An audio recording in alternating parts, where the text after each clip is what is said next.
As you can see, this is verbatim from all of our board certs and all of our trainings and stuff that I have learned along the way throughout my education, even as a nurse, okay? But this is an intricate puzzle that you have to bring together, and part of the healing process is involving everybody, the family, maybe practitioners in the community, the home health, the specialists, okay? So let's go on to the next one. So let's talk about specifically perfusion. Dr. Quintana killed it. Can you heal if you don't have blood flow? No, you can't heal, guys. That rule number one. So if you guys are clinicians trying to heal a wound, it's okay, you can do wound care. If it's not healing, think about it. Have you done an ABI? Did you even feel for a pulse? Like logically thinking as a clinician, if you have a foot wound, you may want to see if there's perfusion. If not, you're going to have no oxygenation, no tissue, blood flow, no healing. Very, very basic, okay? Next. Adequate perfusion, we talked about that. Doctor killed the PAD. Epidemiology, doctor killed that. Okay, diabetic patients. Takeaway points from Dr. Farias' lecture this morning. Videos are on Face. We have this really awesome, this iPad really took the videos nice. So guys, we're improving the conference every year, okay? I like this one. So this is our case. All of the pictures that you see in my lectures, I'm gonna go quickly through them. They're all our cases, okay? This is a veteran. Veterans are near and dear to my heart because they're the reason why we live the life that we live. My son's father is a veteran. Love yourself. God bless you. You're an amazing man. And they should get the best care. Unfortunately, they do not get the best care, okay? So this is a veteran that told us that we have done more for him in those few short months that it took us to heal out his foot than the VA had done for him in forever. This is something that we'll later legislate when we run for Congress and make sure veterans get the best. But this is our case, okay? This patient, that he was already gonna get amputated. I mean, anybody that looks, they get scared, right? We need to cut your leg. It's okay, don't get scared. Send them to those of us that know we deal with bigger things than this every day, okay? So, diabetic patient, takeaways from Dr. Farias. You need to be very aggressive about that glycemic control. Our goal is 6.5% hemoglobin A1C. Get your patient on the right medications to get them weight loss and get that sugar control. Don't put your patient on medications that cause limb amputations. Please, read your, red boxes, clinicians, or just be writing whatever your friends are selling, okay?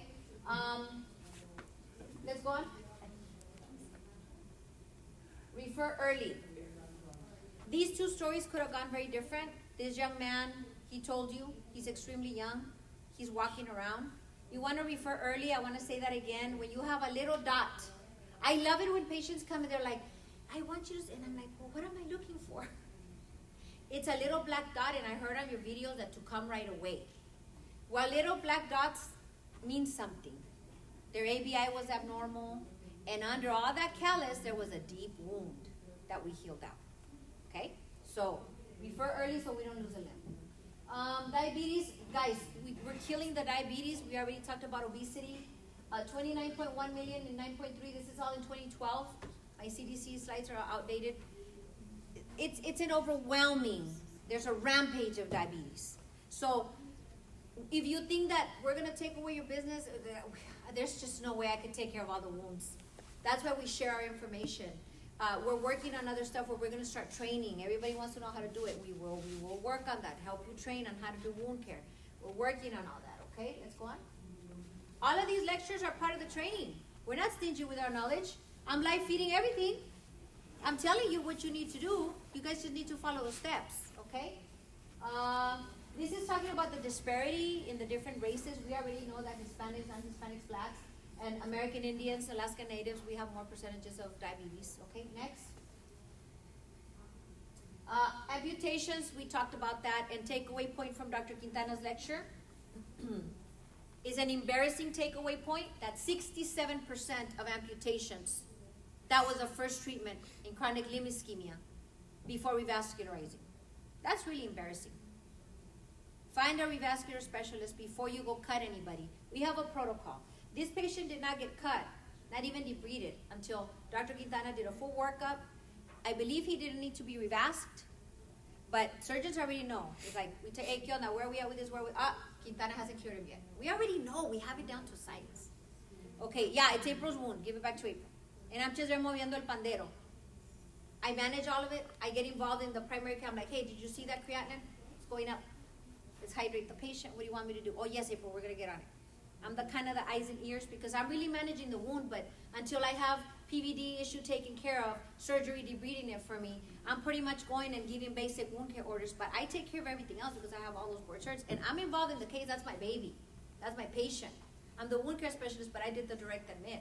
So I'm going to get involved in primary care. I'm going to say, hey, we don't have a hemoglobin A1C. Hey, the sugar's not controlled. Hey, the surgeon this. Hey, PVD, whatever. Okay, next. Diabetes is very costly. Next, we talked about that already.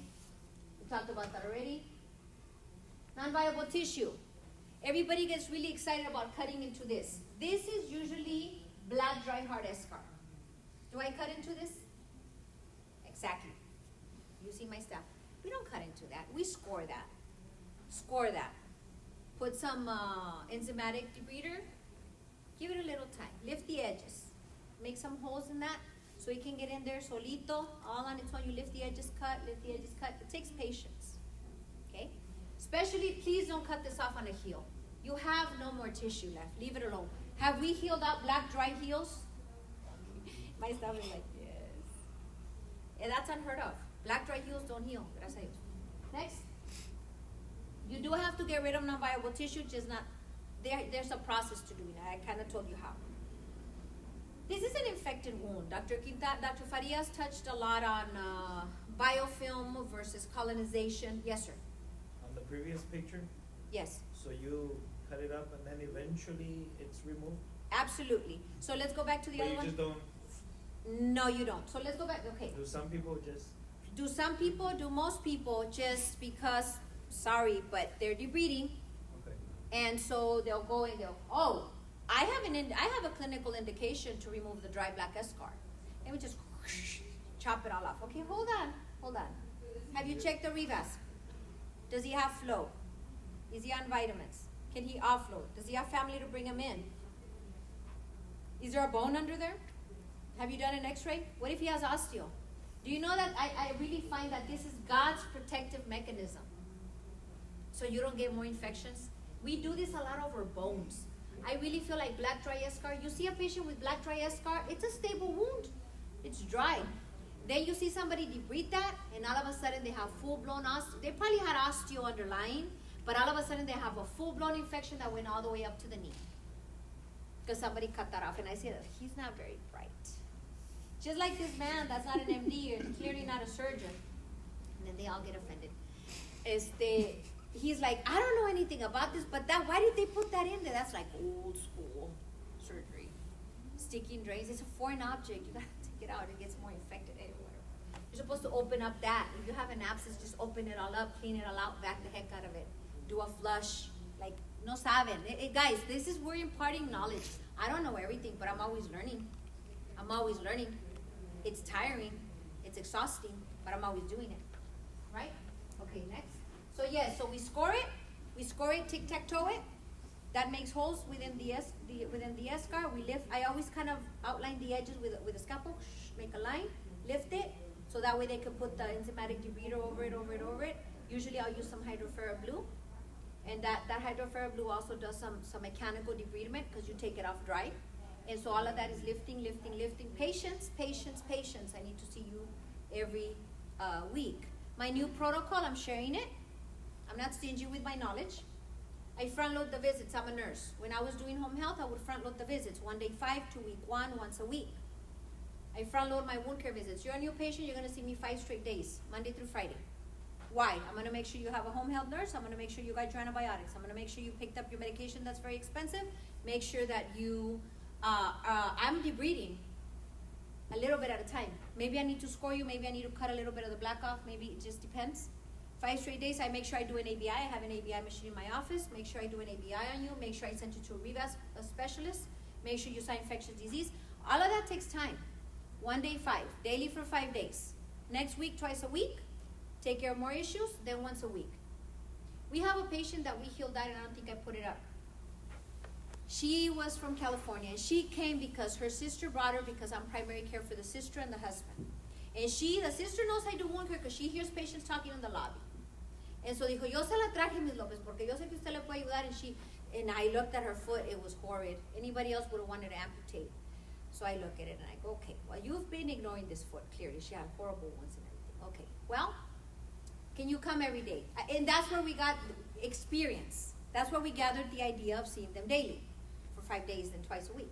I saw her daily for 14. It took us 14 visits to heal out that foot that would have probably taken 6 months. So I said, hey, you know what, guys? We should front load all the visits. Why did I do that? Because she had a plane ticket that she couldn't afford to change, and I wanted to get her back to Califas, right, to California, by the time she needed to do that. So I'm like, then I did tell her, she was supposed to leave in a week. I said, can you give me like 2? She goes, cuando usted me diga, Ms. Lopez, ya que me agarró confianza, she trusted me. So I debrided her every day, because she had a lot to take off. And debriding hurts. So number, take off the non-viable every day.